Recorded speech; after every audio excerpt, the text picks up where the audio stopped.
Welcome to the COSB 360 Conversations videocast, the platform for county influencers. This is an organizational and talent development initiative to engage with all leaders and keep our workforce informed. This is also one way to share the efforts of departmental staff in what it takes from a leadership perspective to keep the wheels turning in our organization. This video podcast is being co-hosted by OTD Division Chief, Dr. Joan Hartmann, and OTD Manager, Tim Smith.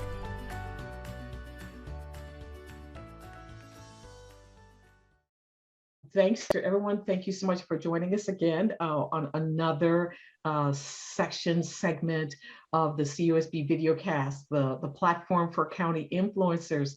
And today we have Supervisor Hartmann of District 3 with us, and she is a proponent of education and learning and growth and development. So we are really excited to have her today. And of course, is my co-host, Tim Smith, who's joining us. So we are going to have an awesome conversation, a dialogue, and then we'll just take it from there. So Supervisor Hartmann, you, like I mentioned, you are really a proponent of education, and you participated in a lot of our graduation sessions that we did in 2020, 2021, as we were launching a lot of these segments. But I want to, before we get into the education component, we're in this pandemic that has lasted a lot longer than most of us wanted to. And I suspect that it'll last a little while longer. So when you think about that, in terms of it, what do you think about this as it relates to the county of Santa Barbara? And when you think about the future of work, what do you think that looks like for us on the horizon? Well, I'm so glad that you asked that question, because I think this has been a difficult crisis, but there's certainly a silver lining, and that is that we have learned to adapt, and we have learned how to change our modus operandi, almost turning on a dime. It has been extraordinary to see. And I think of our human resources department and what they had to organize in terms of remote work. I think of our general services and how they had to create the framework for us all to be able to get on the computer and do That's it true. securely. I mean, it was a huge, heavy lift. And then all our departments planning, doing the permits remotely, the clerk recorder and the elections that we had, and how that had to all be by mail and went seamlessly. And then the criminal justice partners and what they've had to decompress the jail, but also protect people's rights to a trial and move things along. Right. And so things that people said could not be done. I mean, video conferencing, for example, for the criminal justice partners, there was resistance, but we had to do it. Remote working, we found that many people can work better at home and more productively in a lot of different ways. So I think that has really been the silver lining in all of this, is that we have adapted quickly and Right. we've continued to deliver excellent services to the county, even in this emergency situation. One thing that strikes me, though, is as this goes on and on, is how we balance working remotely with the social interaction and exchange of ideas. Different people go into the office at different times, and quite frankly, it's kind of lonely there. And I miss the the intensity and talking with people in person. So I think we're going forward going to have a balance. So some days are understood to be days that we come in and interact with each other. And you know what? And I totally agree with you. So say, for instance, right now I'm actually, remote. But this morning I was actually at the office because there were some things I had to do. And we had a variety of things that were taking place that were scheduled, people coming in. And so another colleague was there. We're normally there by ourselves. And so there was another colleague there.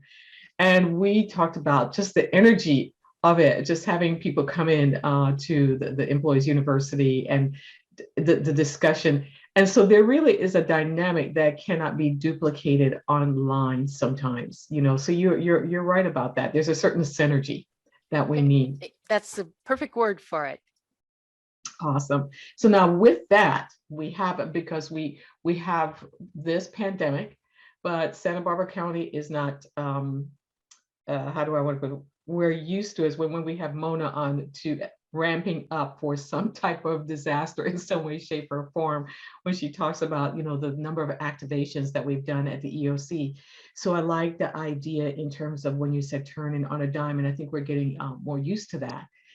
But in addition to that, we've been on this, in the midst of all of this, which no one could have foreseen.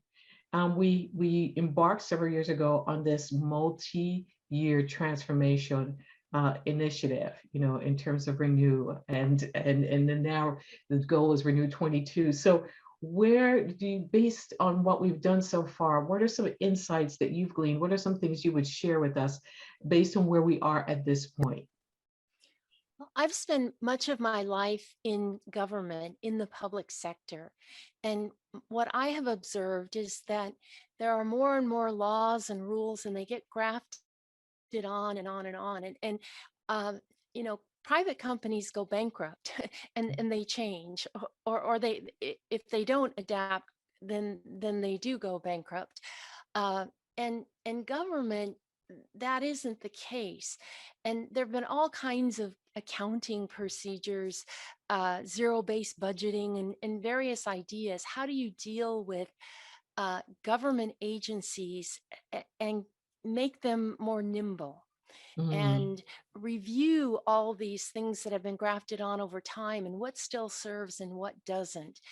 And from my perspective now as a supervisor, the county organization is the tool by which I accomplish my objectives that I promised people when I ran for office. It's how we accomplish our collective objectives as a community. And so any craftsman has to take care of the tools and make sure they're in excellent shape.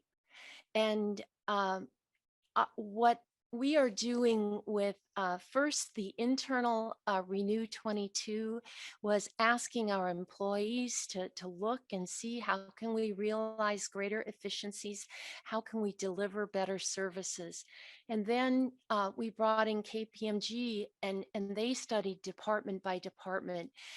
And that gave us not just reflection, but allowed us benchmarks from other counties. So we got to compare where we are on certain things in relation to other counties. And that is very helpful. And the kinds of recommendations that they made were, some go to the supervisor, some go to department heads, but they get incorporated into performance measures. And that's the way that complex organizations can track and make sure that these get implemented. So I've been amazed that this process has continued despite the emergencies that we've been through. Right. And I believe long term, it's designed to help us be more nimble, be more able to react quickly to the different changes and conditions that we experience. I totally agree with you, because like I said, there's no way to have imagined that we would be in this transformation effort. And like I said, you look in terms of reflection and benchmarks, then of course our natural disasters. When I started here in 2017, so I came from outside California, so I'm not used to fires. So when we had the Thomas fire, that was just really, I always say that still is just really a pivotal moment in time for me. I think it is for all of us, even those of us. I mean, at the time, it was the largest fire in California Right. history. So, Yeah. and in December, it was really a one of a kind up to that point. Yes, and definitely for me, and then just coming in and all these different things. But the fact that the organization, even with your leadership and the leadership of your colleagues and the CEO's office, we continue to thrive and be nimble in all of it and not necessarily crumble, you know. And so that's Yes, something to be said about that as an organization. yes, and all of our employees have had to step up, and Mhm. it has been amazing, and I think we inspire each other. Oh, awesome. And it has to continue, as you mentioned, even though this Mhm. is a long, hard slog, we're in it together, and we just have to keep supporting Yeah, one keep, another. keep at it. And we are. We definitely are. Now, I was talking to a friend of mine this and I said, okay, no, I'm no longer looking at the end like it's going to end in 2021. Now she said, now I'm just looking at how do I just continue to live and enjoy life through all of this. You know, because I think people were trying to put on a pause. This has come, so I'll pause life, you Mhm. know, while waiting for this to end. And we realized that the end may be a little bit longer. So how do I safely navigate and do what I need to do and still enjoy the moment with my family, Yes, friends, and I everything? think of it Mhm. like if you have a relative with an acute illness and you have to drop everything and take care of them, or if it's a chronic illness and you realize you've got to balance the rest of your life Mhm. and take care of them. And this has been kind of going back and forth. We all feel whipsawed, and it's which is it? But I Mhm. think it's clear now that we're not going to simply get rid of the virus. We have to figure out how we live with it for the foreseeable future, the Future. next few years, Mhm. and get in the county. We've kept our work going and our lives going, and but we need to continue doing that. And I'm so glad the schools are open. I'm so glad that the Board of Mhm. Supervisors, we met in person throughout this. We Mhm. feel people pay us to show up, and we've got to be present for them. So we've got to do more of that. Mhm. Awesome. I'm going to turn the next questions over to my colleague here, Tim, because he has some questions for you. Tim? Sure. And I Tim, you're love, relatively new here, I right? am. I just started July 14th. So Well, I work with organizational and talent development, training manager, and I'm kind of a geek about best practices. And so I heard you talk about being agile, being nimble, and I love the reference to a craftsman, craftswoman takes good care of their tools. I've observed that with people, and people who are really masters at what they do take really good care of their tools. So I appreciate that. So what would be some other best practices for us as a county that we should, consider emulating during this season? well, I think uh, the Renew 2022 initiative is at its heart rooted in data, Mhm. rooted in information, and information. You need to be able to compare it to something. If you're just looking at it uh, in isolation, so it's over history or to other counties or to other departments. But one of the departments in the county that I've been most impressed with is probation, and Chief Tanya Heitman. Mhm. She has done some really first-rate studies, and then incorporate the results of those into data gathering based on hypotheses, and then is this panned out or not. So she actually applies the scientific method to her work Mm. and has created data dashboards. And uh, it, it turns out these things are more complicated than you would think, Mhm. because probation needs to be able to share information with other departments, Mhm. including the public defender, including the DA, including the sheriff. And some of those are state agencies, some are independently elected, like the sheriff and the DA. So they have a lot of discretion on how they run their departments. So getting cooperation on just how you identify an individual and have that track through the different departments is a huge undertaking, and one that she's been very adept at bringing forward. Because in that situation, we think of bureaucracies as top down, that you command from the top and information rises from the bottom. But it's really, in this day and age, much more collaborative and much more horizontal. And she's worked effectively in that, creating models of data dashboards. And these are so important because it allows data to be shared across these different departments, but it also is transparent to the public and enables them to better understand what these agencies are about and hold us all to account.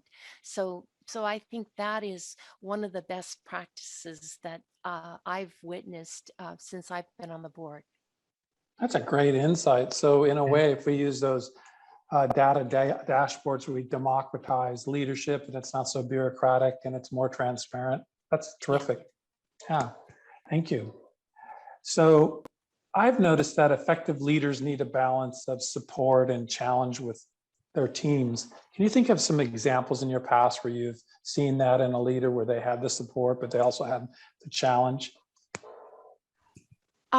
This is one of your questions that I wasn't, I was struggling to think about it in my personal context.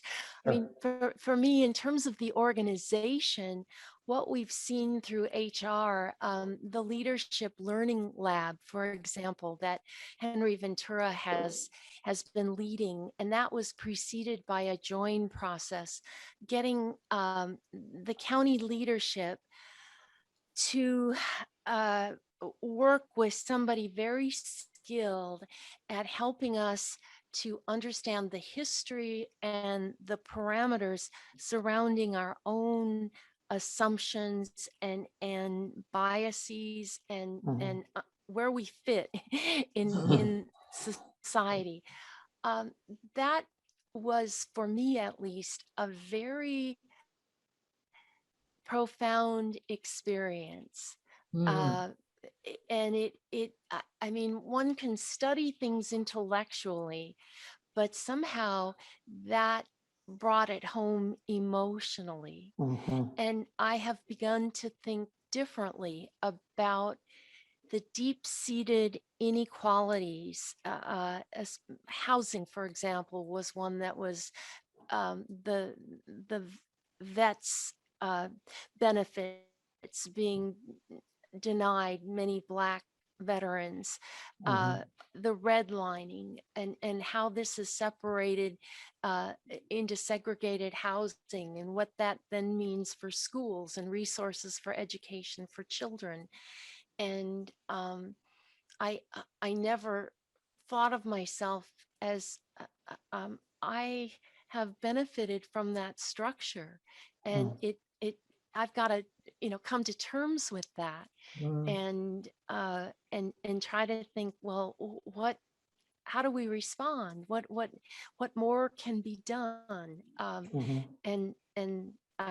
think as a county, this process of join and then the Leadership Learning Lab has stretched us to asking these kinds of questions, and then applying it in the county context in terms of how we treat our coworkers. And are there things, even just pronouncing names correctly, or Wendy Sims Moda said, I grew up with certain kinds of food that I can't get in Santa Barbara, and food means comfort and home and belonging, and I don't find that here.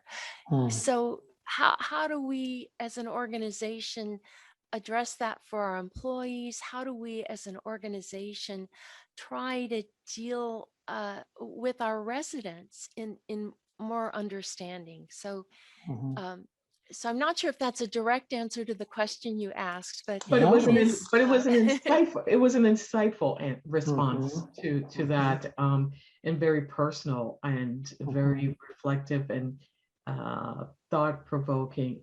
And if I may add, it's that type of experience that's needed on all levels, right? for change to really occur, because once a change occurs within us and we're able to individually see about, like, okay, well, what can I do, or where am I, then we make the change and then influence others, even especially as leaders. So yeah, thank you for that thoughtful and insightful response. Yeah. Yeah, I think it And involves sometimes when you willing. don't know the answers, it's better. Sorry to interrupt you. No, that's fine. I could go either personally or organizationally, but I think my journey on that recently has been, am I willing to be uncomfortable? And am I willing to challenge some of my conscious, biases and unconscious biases? And I'm willing to do that work. And I'd have to say a lot of times, no, I'm not. I want to avoid it. I want to pursue comfort. But if we want change, we have to be willing to embrace that discomfort for a while. And it's interesting as a leader, sitting on the dais with the cameras going. People want you to, inspire confidence and know the answers. And yet with COVID, for example, we don't know all the answers. And so I guess that is an example of this balance and trying to struggle.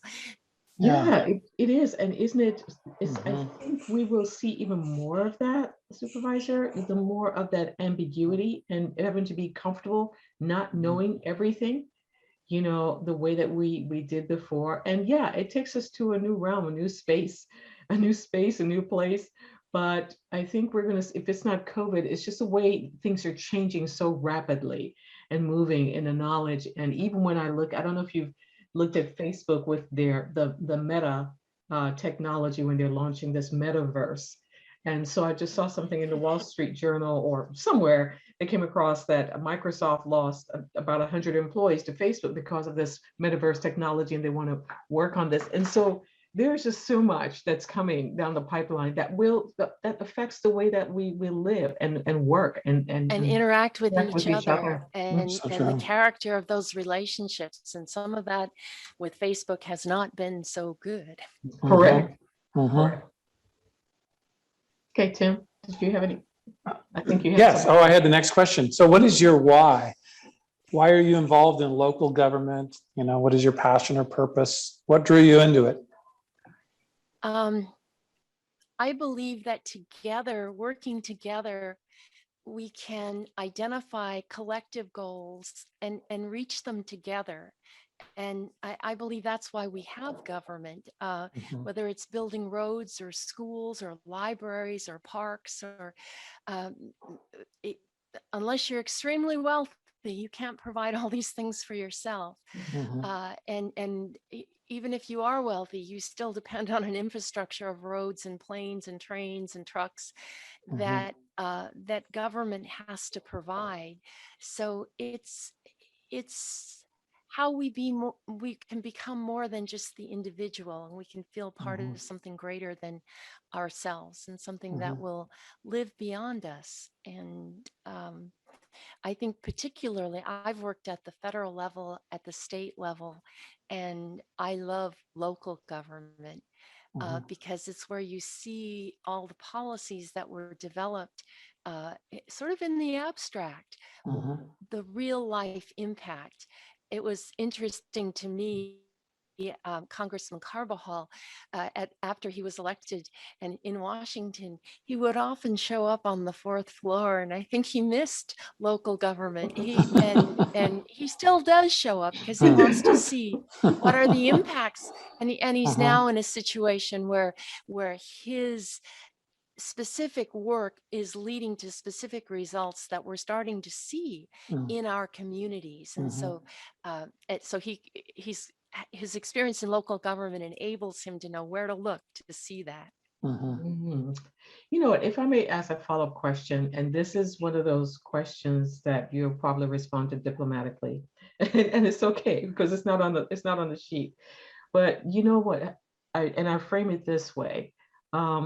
When you talk about your role in local government and your why, how have you felt just with the dynamics over the last 4 or 5, 6 years? Government has changed at the national level, at the state level. And so sometimes we get into something at one spot. You get into the stream at a certain point in time, and this stream has changed. And so what keeps you going in the midst of, again, all the chaos and ambiguity that surrounds government? How do you stay focused in the midst of all that? I don't believe government is the problem.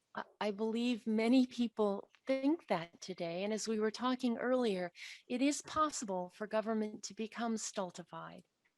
But with good people working hard and working in response to an engaged citizenry, Mhm. government is the best way we can accomplish our goals. And it's Mhm. extremely rewarding work. Mhm. And being able to, my current job is been the most rewarding, fulfilling opportunity in my life. And I'm so grateful to have it. And sometimes it's just individual, getting them connected to services and seeing what that means to them, Mhm. getting an apartment, getting their CalFresh benefits. Often it's a community goal, getting a grant for a community park that is kind of a revitalization for the entire community, is what happened in Guadalupe. Um, so it's just, uh, I feel that it is incumbent on all of us who work for government to show that it can be responsive to the citizens that we serve. Mhm. And especially for the Board of Supervisors, we need to have a different model than the cantankerous behavior that we see at the federal level. And we need to be pragmatic and make compromises, and uh, be willing to see issues from different perspectives, and open and willing to learn from each other, and continue listening, and again, just being present, and not coming in saying, I know it all, I believe this, I don't need any more information. uh, uh, uh, uh, it's preordained what's best. That gets us in trouble. Yeah. Awesome. Thank you so much for that response. That's really helpful. We share a common interest in education and learning. That's important to you. It's important to us. So what are some insights that you could share with us? What captures your attention now? Um, well, I didn't ever want to get a real job, so I kept staying in school, working. Aha. Love that. And now it's really interesting, because every day as supervisor, I'm learning new things. Mhm. I mean, the Mhm. span of responsibilities at county government is just extraordinary. From behavioral wellness and public health and criminal justice, to again, libraries and parks, and it's just such a range of technical issues, and then just to manage the bureaucracy, the agencies themselves, which you need to know about IT and organizational behavior, and all of that. So Mhm. for me, it's continuing the opportunity to learn, which is what makes me excited. I mean, there's little synapses that just go, yay, when you Yeah, make yeah. connections Yeah. that Mhm. you hadn't thought of, or that people present Mhm. to you that you hadn't known before. Yeah. There's also more a philosophical argument here too. One of my favorite thinkers is John Stuart Mill, a philosopher, and he asked a hypothetical question. He said, if we had a benevolent dictator who did everything right, should we defer to that? Would that be a good way to live in an organization or in a government? Mhm. And his answer was an emphatic no. And the reason is because it's by engaging with each other and talking and listening, that's how we learn, Mhm. individually and collectively. That's how civic society grows. That's how we learn the habits, and Mhm. we learn how to work together collectively to have these realize these common goals. So, so I'm always thinking about that. How do we engage people in the discussion so that we all grow? And I think that's a really important role for government. And I'm not sure government has always understood that. It has been a command and control model. But I think it's much more listening, hearing, engaging with communities.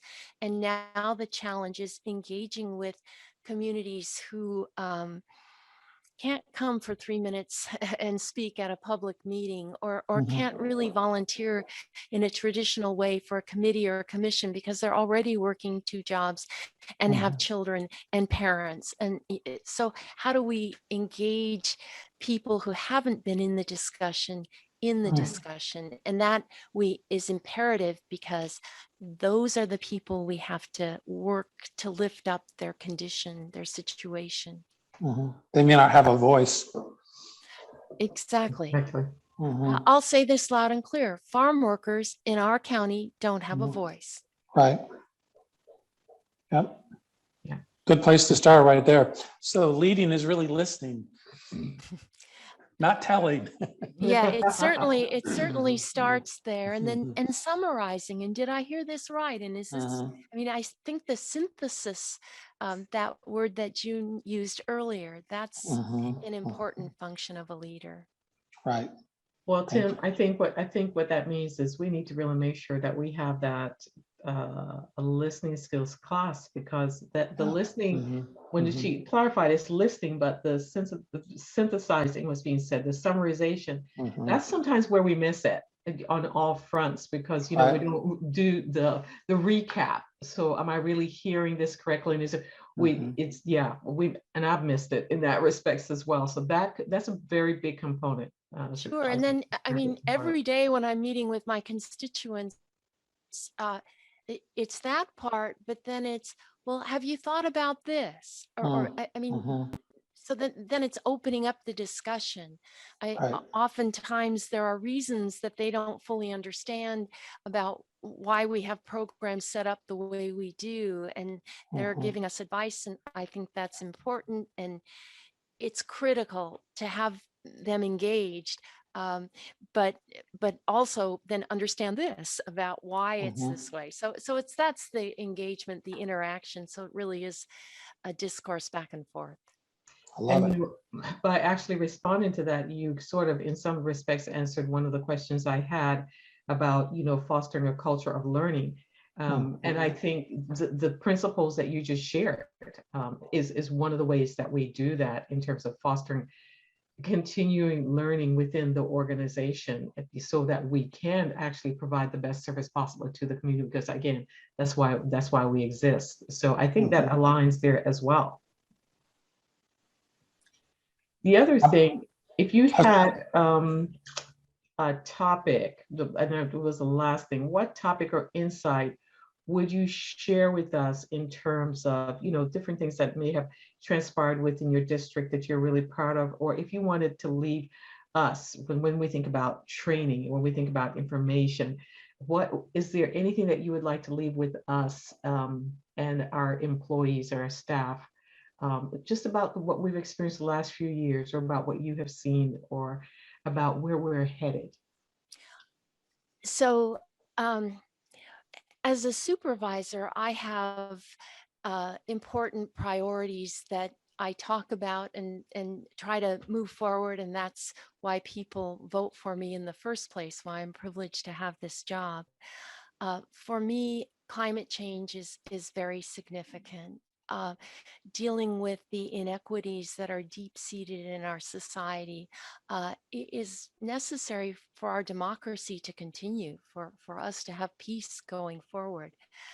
But as I think about the county organization and the emergencies, chronic emergencies we seem to be in, if that's not a paradox, I think about, I love horses, and I often watch them in herds, and you usually see one that is alert with their gaze on the horizon, watching for any change, any possible danger, or is everything safe? And when we talk about county workers being emergency workers, I believe that's an aspect of it. It's not just showing up and doing whatever job is needed with a formally declared emergency, but we have in the public sector a duty to be watchful and observant of possible dangers lurking out there. For me, when Katrina happened, I mean, that was a massive failure of local government. And it made me really imprinted on, we can never let that happen here. We need to understand, all of us, that we have a role in anticipating and warding off possible threats to our community. And so when we talk about what it means that all of us are emergency workers, it's that added dimension that I consider. Whatever your job in this organization, I believe that that's a part of it. Wow. You know what? I love the way that you framed that. And so let me tell you what I heard, and you tell me if it's right. Okay. What I heard is this. One, I love the analogy of the horses, right? Mhm. And operating in the herd. But there's this one that's looking off to the horizon. And what you're saying, regardless of where we are, regardless of what we're doing, not only do we have to do what we do, but we also have to take the time to look up and look towards the horizon to be abreast of what's to come so we can be prepared and not necessarily just be reactive. That's what I heard. I think you're a great listener, and we do that so that the others can be grazing, as you know, the rest of the herd can be going about their business, knowing that Mm. the county organization has that wider perspective, is looking out for them and looking out for all of us. I really appreciate that. Thank you so much for sharing that. That will stick with me for sure. Yeah, that's good. I like it. Tim, do you have anything else? No, I just like the idea of having that vigilance to care for the resources and the people of the county so the other people can pursue a successful, prosperous, and healthy life. You know, that's Yes, you've one of got, our that's goals. exactly, yes. Yeah. That's our mission. I read it. I believe it. I do too. Awesome. Well, Supervisor Hartmann, thank you so much for joining us. Thank you for the discussion. Thank you personally for being such a strong supporter of our programs. Like I said, you've participated and come to the graduations and the sessions and different things that we're having. And that not only do I find that valuable for me in terms of my role and what we do, and it helps us to continue bolsters up to keep going, but I can also tell you that our participants who attend our leadership series programs that are doing very, very well, and that people are anticipating and wanting to come to. And when they come and I tell them about the support that we get from the CEO's office and from the Board of Supervisors, they really value that. So on my behalf, on the behalf of my team, and also just on those who participated, thank you so much. Do we have time for me to just respond to that? Sure. Oh, yeah, we have time. Okay. Of course. Well, I think your leadership training is spectacular, and I love to attend. And there are a couple of reasons why. One, when I was in the federal government, even in state government, there wasn't a sense that anybody would invest in an individual employee's development, career development. And you felt, you know, you're just a widget doing your job. And so I think what you're doing creates a sense of loyalty and commitment to the organization, because we're investing in them to be leaders for us, for all of us. And that's one thing. The other thing that you do is it's cross department. Yeah. And you know, in different, I mean, in public works, it's somewhat a different language than maybe in county parks or in social services. So we need to bring the different silos together.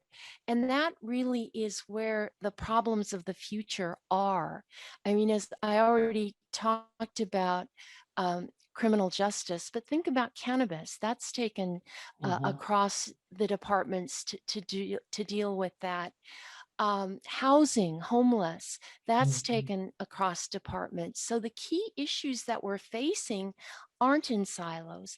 What's more, we're now seeing the county has to be somewhat of a convener across different jurisdictions.